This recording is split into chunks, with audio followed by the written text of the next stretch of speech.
Yeah, wonderful people, viewers and subscribers. Someone made a statement. He said, we either dismantle this British colonial contraption called Nigeria to save the people, or we save Nigeria to destroy the people. And I totally agree with him. Sometime when we come on this platform to tell you the truth the way it is about the dangers ahead, that until the people rise up to persuade their government, especially those from the southeast and the south-south, let the bill, the anti-open grazing bill, be signed into law, or we shut down the entire system. Some people think we are joking. Now, I want you to take a look at this narrative. Ignore the interviewers who try to undermine the truth. Concentrate on the principal who is delivering this truth undiluted. And that is why I want you to listen attentively, and I'll be right back to wrap it up. Thank you for joining us today on the program. You're welcome. Okay, so now this call by the governor of Kano State, is interpreted in different ways, different perspective about this matter, actually. How does this sit with you? Well, to me, it's the same old thing that Nigerians have been saying. The more you look, the less you see. If you recall, it is the president himself that I think sometimes in 2016, around, is it February, that the president had said in the peak of the herdsmen attacks across the nation, especially within the Middle Belt areas, that the president said those that are coming to do the attack are mostly from Libya and 10 other countries. By December of the same year, October, I think, the governor of Kaduna State also said that those coming to do the attack, especially in southern Kaduna, that was at the peak of the southern Kaduna attacks of 2016, that they were also coming from foreign countries, neighboring West African countries, and in fact about 16 countries he mentioned. And he went ahead to say that he had paid those that are coming here, traced them and paid them off. That has stirred a lot of controversy. Now we're hearing another tune from the governor of Kano State, that those coming into the country to kill and maim and destroy are actually herdsmen from outside the country. And he went ahead to even suggest that he is proposing to the federal government to find a way of reviewing the ECOWAS protocol that will prohibit the free incoming or inflow of these killer herdsmen. Now, the question is, going back to the president himself, when he made this statement, it was in a chat with Christina Mampo. And when he mentioned that these people coming to kill in the country, these herdsmen, that they were coming from outside the country, particularly he mentioned Libya. But what shocked me, and I believe it shocked virtually everybody, was that Christine Amampo did not ask the question, what have you done as the president of the country about foreign people that are coming into your country to kill your citizens? It was a surprising thing that that question did not come. And so everybody, every Nigerian that is still seeing the level of massacre in the country today is still having that question in his mind. What is being done about these killer herdsmen that are ravaging around the country today? And so when Ganduje comes up with this statement, that the killer herdsmen, he agreed in his own statement, he agreed that these killer herdsmen are heavily armed. And as they come into the country, they pass across the communities with their cattle, then they have clashes with the farmers or with communities across which they travel.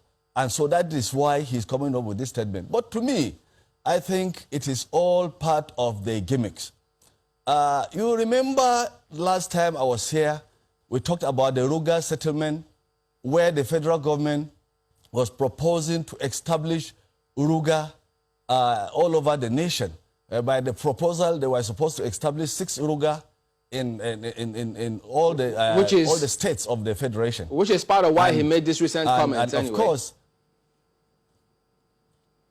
pardon? That was part of why this fresh comment was made by him, such that they can be catered for with that Ruga system. Perhaps that will feed into your response. Go ahead. Well, that's what I'm saying. That is the same thing. The governor of Kano State made this statement when he went to commission the establishment or the building of a proposed 200 units of Ruga settlements in Kano State. And he made the statement that he wants all Fulanis to gather to Kano State so that they can be housed in that Ruga. So how is it different from the proposal by the federal government that was made of establishing the Ruga settlements all over the nation? And to my mind, this is still part of an agenda in this country. From the time these killer herdsmen started coming into the country. Mr. Saki, let me ask, before you move on to your next point, they have when you say it's part of an agenda, what exactly is? Is it the call to stop the influx of herdsmen from other nationals? What exactly? No. It's part of the agenda. The agenda is that Fulani all over West African sub-region have been allowed into this country. And there are so many in the country right now in virtually every community. And so to talk about stopping them from coming in is just crying when the head is already cut off. To me, the agenda is that the agenda which I've been talking about is the agenda of Fulanization of the country, the recolonization of the country by an exclusive ethnic group, the Fulanis. And so if the Fulanis are already in the country, nobody is talking about what will happen to those that have already come into the country in their hundreds of thousands. We have hundreds of thousands of them already in the country, and they have continued to kill, and they have continued to invade communities all over Nigeria. In fact, most of those communities that have been invaded have been taken over by these Fulanis. Right now, as I'm talking, in my own part of the state, that is southern Kaduna State, I can name several communities like the Atikar Chiefdom, Zangan District. About 11 communities have been displaced from 2013 up till now. Those people in that place are staying in IDPs outside their own homes, their ancestral homes. And no effort whatsoever has been done by the government to return those people back to their homes. They cannot get to their farms. They cannot get back. Just to get clarification. If you look at what is going on, it is ditto for several other communities in just the to Plateau, get clarification. in Benue, and all over the Middle Belt. Right. Just to get clarification, when you say that it's Fulani herdsmen that carry out these attacks, are you also saying that they are the ones, the Fulani herdsmen are the ones coming from outside of a country? And also, when you say that this is a part of gimmick, I wonder, what do you expect the governor to say, for example? Because if he says that they need to stop the influx of Fulani herdsmen, what more do you want? But I'd like you to start from, the part of the attacks. Are you also alluding to the fact that these Fulani herdsmen that are attacking these communities, as you've said, are coming from outside of the country? Well, there is no doubt about the fact that Fulanis that have been killing are coming from outside the country. But it is also a fact that those that come outside the country collude with elements of the Fulanis that are inside the country to perpetrate these atrocities, the massacres that you see around the country. And it is also a fact that they have their sponsors inside the country, highly placed people that are sponsoring these activities of the herdsmen that come from outside and the ones that and when they come into the country, they now find those ones that are inside, they collude together and they are sponsored to carry out these atrocities that we see in the country. Let me give you an example here. You see, I would talk from my own part of the state.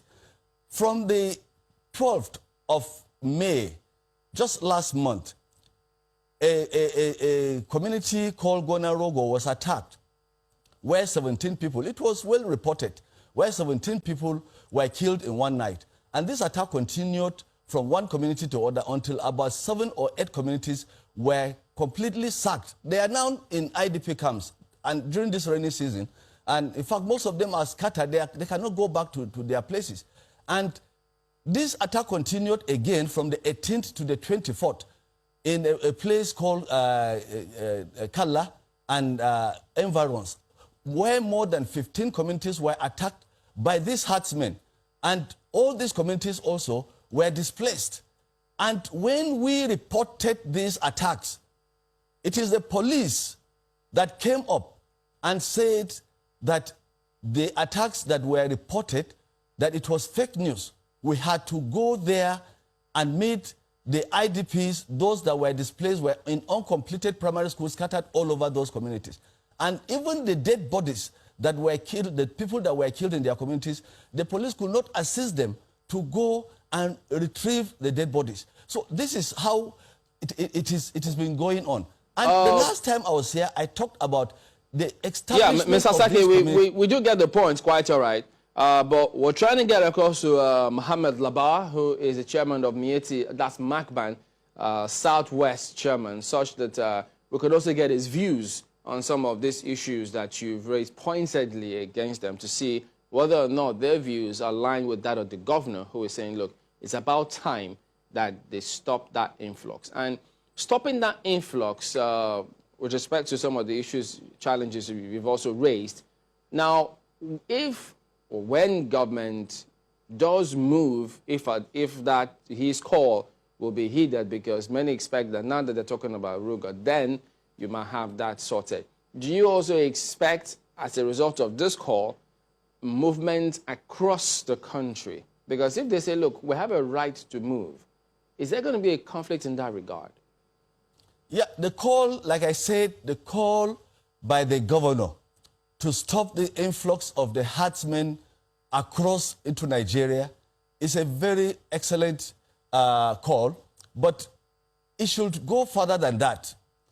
And I don't know whether that call, whether the government is together, whether the state governors are in tune with the presidency, or each one of them is doing what he's doing in his own state. But one thing I know is that I have already said it here, that there are hundreds of thousands of these killer herdsmen, which the governor has confirmed that when they come in, they are heavily armed. And there is no doubt about that. But what I want the government to do is to go further, not only to stop them, because they are already inside the country, and they are already killing Nigerians. And Nigerians are already groaning. And many Nigerians, in their hundreds of thousands, if not millions, have been displaced. Many have been killed. And the worst of it is that none is being prosecuted. None has been prosecuted or convicted. And so the government will show more commitment if the government goes ahead to fish out these herdsmen and bring them to book or flush them out to where they ever came from, especially those that have occupied communities. I can't imagine that killer herdsmen will go into a community, kill children, kill women, slashed open, rip open tummies of pregnant women, and destroy the community. Just one moment, Mr. Take Saki. over that community. Just one moment, and nothing is done about it. Mr. Saki, just one moment. First of all, the federal government had since, reviewed the comment you made the other time when you said the federal government was trying to put up Ruga settlements all over the place. They have since said, look, the program they are coming up with is the National Livestock Transformation Plan. So let that one be laid to rest, and I'm sure you'll agree with that one as well. And secondly, when you over and over again, you have mentioned Fulani herdsmen. One can say that criminality is criminality, irrespective of who. So when you begin to mention a specific class or category of people, it seems that you are setting people against them anywhere they are in Nigeria. It is true what the governor has said, that there are herdsmen coming into Nigeria that shouldn't be coming in. So question that you may want to answer, or that may be given to you, hopefully when we are able to get the other side as well, we'll get a balance. But what you may want to answer at this point is, what do you expect the security agencies to do now? For instance, the West African Protocol, Free Movement Protocol, is more than 40 years old already. Now, and he is calling for a review. If that review is going to come and you are aware of anything that needs to be changed, what would you want changed in that protocol?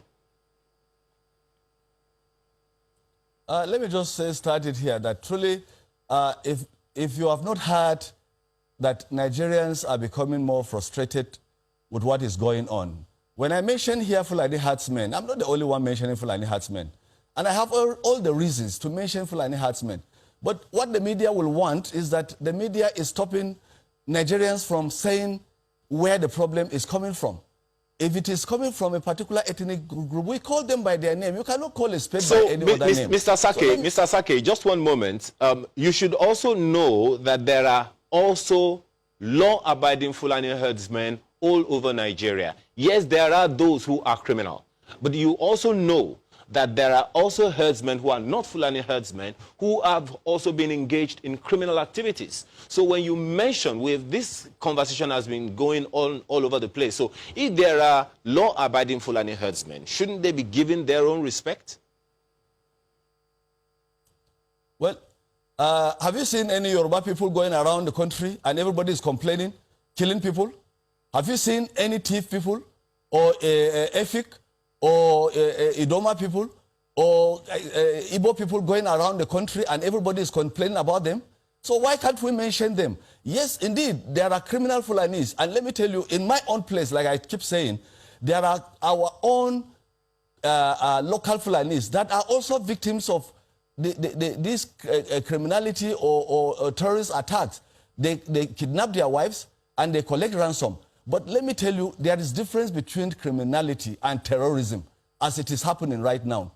When you in the media decide to call this thing farmers herders clash every time, you actually are confusing the whole thing, and it actually will not bring a solution on time, because the Fulanis that have been going around killing in my community, they don't have cattle. They don't rear cattle at the time they go to attack. They go to attack in the night, in the hours that everybody is sleeping. And when they go to attack, it's not criminality. It's not like the banditry that we're talking about. Banditry is to go and steal, and also cattle and so on. And you can kill because you want to steal. All right, then. So we don't steal anything. We do appreciate to kill and to maim and to destroy and to displace and take over the community. All right, Mr. Sake, we need to go at this point in time, but we do appreciate your thoughts and your time. But just to also clear the air that when you say the media, well, we invited you in the first place to air your views, and that's a mark of respect to your views and what you stand for. We also did invite Alhaji Muhammad Labar, who is the chairman of Macban Southwest. He did agree to be on the program today, but we don't know why he didn't make it. So we respect people's views. So when you say the media, it may send the wrong signal. We ensure that we utmost respect to everyone, and of course with the law, we stick with all of those. So thank you very much indeed for your time this morning. We do appreciate that. So we're back in a moment. Join us again.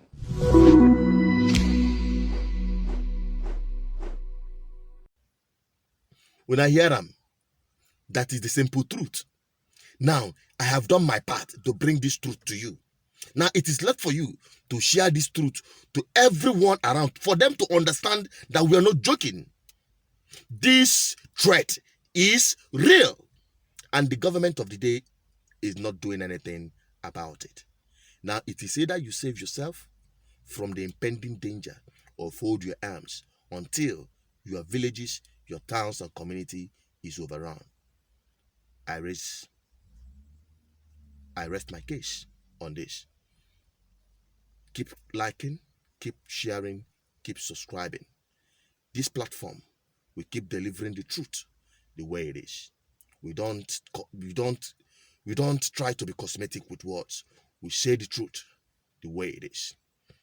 Bring more people on this platform because we are forming a very large community that will transform our lives for good. I'm signing out.